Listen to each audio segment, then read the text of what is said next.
আজকে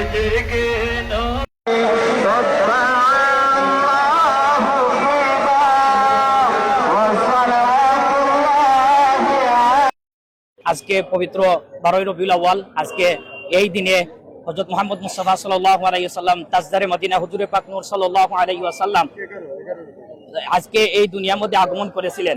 আর এই আগমন করার কারণেই পুরো বিশ্ববাসী খুশি হয়েছিল। এমনকি মক্কা মদিনার গড়ের উন্দাল আছে না, উন্দালের মধ্যে নবী পাক সাল্লাল্লাহু আলাইহি ওয়াসাল্লামের আগমনের নূরটা পৌঁছে গেছিল। সুবহানাল্লাহ।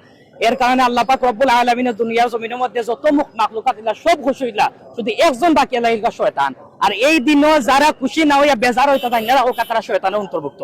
কারণ আল্লাহ পাক রব্বুল আলামিন কইছেন কুল বিফাদলিল্লাহি ওয়া বিরহমাতিহি, আমি দুনিয়ার জমিনে যে রহমত দান করি ও রহমতকে তোমরা খুশি হও। আবার আরো আয়াতে কইছেন ওয়া মা আরসালনাকা ইল্লা রাহমাতাল লিল আলামিন, যে আমি ও নবীরে এই দুনিয়ার জমিনে তোমরা লাগি রহমত হিসেবে পাঠাইছি।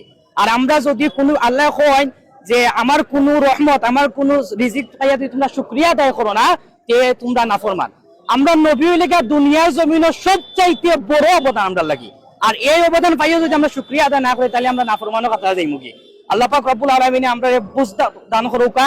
আর আজকের এই যে সংগঠন আঞ্জুমানে আল ইসলাহ এবং তালামিজে ইসলামিয়া, এটা এই প্রতিষ্ঠাকারী হযরত আল্লামা ফুলতরি সাহেব কিল্লা, আল্লাহ তাআলা তাইনের দরজারে বুলন্দ করুকা। একটু পরে আমরা বাংলাদেশ আঞ্জুমানে তালামিজে ইসলামিয়ার পক্ষ থেকে যে মুবারক র্যালি হয়, সেটা রাসূল করিম সাল্লাল্লাহু আলাইহি সাল্লামের আগমন উপলক্ষে হয়।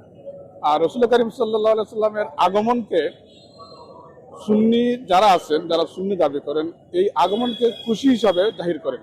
আর রাসূল করিম সাল্লাল্লাহু আলাইহি সাল্লাম যখনই ধরার বুকে আগমন করেছিলেন, পৃথিবীর দুনিয়ার যা কিছু আছে সবকিছু খুশি হয়েছিল। সেই হিসাবে আমরাও খুশি হতে হবে। একমাত্র শয়তান ব্যতীত সবাই খুশি, শয়তান বেজার হয়েছিল। এই আগমনকে যারা কেন্দ্র করে বিতর্কিত সৃষ্টি করে, যারা মনে করে এটা বেদাত, এটা আনন্দ করা যাবে না, আমি মনে করি তারা মনে হয় সেই শয়তানের উত্তরসূরি হতে পারে। আমরা রাসূল করিম সাল্লাল্লাহু আলাইহি ওয়াসাল্লামের আগমন উপলক্ষে শুধু আনন্দই করি, এটাই আর কিছু।